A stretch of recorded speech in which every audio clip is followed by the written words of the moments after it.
Hi everybody, Miss Makano here, and today I want to run you guys through this activity that you're going to have to complete, the layers of the earth activity. So let's start. The learning target for this activity is that by the end of it, you should be able to create a scale diagram of Earth's layers. So as you guys know, the Earth has several distinct layers, and you guys are going to make a diagram of it, okay? Your final product, your final diagram is going to look something like this picture, or you can see my actual poster that I made as an example of what your poster should look like, something similar to this. So a diagram that looks like this, okay? You will receive paper in class, and let's look at the instructions. So there are several things that are going to help you complete this assignment. First is your textbook reading, which all of you received a few days ago, and so you should all have read this information and answered some questions, and it had to do with the different layers of the earth, the crust, the mantle, and so on. The second important document that is going to help you with this is the Google slide presentation that if we have not gone over it in class by the time you're doing this assignment, we will. But if you open up this presentation, you will see there are several slides in here that give you a very good idea of diagrams of the layers of the earth. So for example, this one that I have right here, it really shows a nice diagram of what the Earth's layers look like with the crust, the mantle, the core, giving you all kinds of information. There's another diagram in here that is also very useful. So feel free to look at all of this information in the Google slide presentation to help you as you move through this assignment. All right, so here's your instructions. You are asked to make a scale diagram. Okay, so what does that mean, a scale diagram?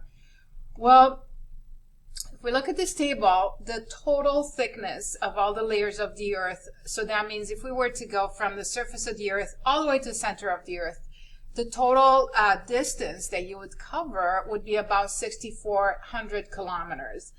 Obviously, your diagram, it cannot be that big. Your diagram is only going to be about this big, as I was showing you before behind me, okay? So that means that every centimeter on your diagram is going to represent a certain distance in real life on Earth. And we're trying to figure out what that distance is, okay? So that's the first step you're going to have to do in this assignment. You're going to calculate your scale. So back here in point A, it says your diagram should be in the shape of a slice of pizza. As you can see behind me, that's what it should look like, with the sides measuring about 64 centimeters and the top measuring about 20 centimeters across. So this side right here, about 64 centimeters and about 20 centimeters across, okay? That's approximately the size that your diagram should be. So going back to calculating that scaling factor, let's see how we do that. Well, you can go to this diagram and you can see that the real Earth, the real thickness of the layers of the Earth is 6,400 kilometers. And on your diagram, I'm asking you to draw a thickness of 64 centimeters. So what that means is that to calculate your scaling factor, you're going to take the real thickness. So you're going to take 6,401 kilometers. And you're going to divide that by the thickness of your diagram that you're asked to have on your diagram, which is 64 centimeters. And when you do that math, you will come up to approximately 100. So what that means is that for every centimeter on your diagram, that represents about 100 kilometers in real life, okay? So that will be your scaling factor. So go ahead and do the math on your own, and you're going to come up with approximately 100, very close to that number, okay?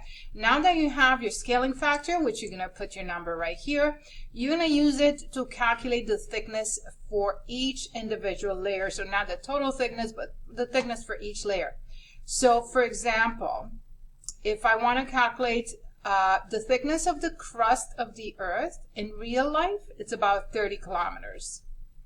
But on your diagram, what is it going to be? Well, how you're going to calculate that is you're going to take this number, so you're going to take 30, and you're going to divide by your scaling factor, whatever you came up with, which is going to be close to 100. I'm going to use 100. Okay, so you're going to divide that, and you should get 0.3. So that means that on your diagram, your crust should be about 0.3 centimeters, which is going to be pretty tiny. Okay, so you can see here in my diagram, I don't know if you guys can see it, but my crust is way up here in brown, and you can barely see it because it's very thin on my diagram. You're going to do the same thing for the upper mantle. You're going to calculate the thickness on your diagram, lower mantle, outer core, inner core, and so on. You're going to calculate those. Once you have calculated those, it tells you right here what color each layer should be, okay? So you know how thick and you know what color. So now you're going to go ahead and draw your diagram, okay? So on your piece of paper, which you will receive, you're going to color each layer. You're going to color the crust in brown, and you're going to make it the correct thickness. That's really important. So whatever thickness you calculated over here, that's the thickness you're going to draw. So you're going to need your ruler to draw this. You're going to need your colored pencils or crayons, whatever you're going to use, which all of that is in the back of the class. Please feel free to help yourself and put the materials back when you're done. Question number 4. Once your diagram is drawn, make sure to label each layer with its correct name. So you can see right here in the picture or behind me, you can see that each layer has its name. So inner core, outer core, lower mantle, and so on. You got to have the correct number. That is the correct names on each layer. Number 5, indicate where the lithosphere and asthenosphere are on the diagram. If you're not even sure what these things are, please go to those resources that I showed you before that are linked at the top of your assignment.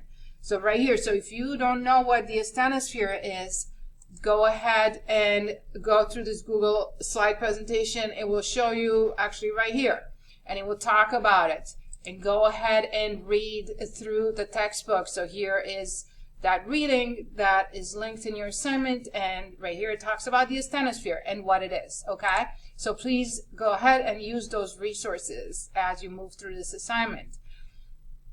And question number 6, you are asked to use your resources and research more information about each layer. So you're asked for each layer to write on your diagram what is its phase, meaning is it solid, is it liquid, is it gas, is it something else? What is the phase of that particular layer? And for each layer, you are asked to provide an interesting fact. So again, from your reading, you should be able to find plenty of information to answer this question. Question number 7 is asking you to make a note on the diagram. What happens to pressure and temperature as you go from the crust, from the outer layer of the earth into the interior of the earth? What is happening to the pressure? What is happening to the temperature? Question number 8 and 9 basically ask you about what you've learned from this project and so on. So go ahead and read those on your own and answer the questions. Additional resources are also given to you down here, so please feel free to use them as you need. And that is basically your assignment. I hope this video was helpful, and I will see you guys in class.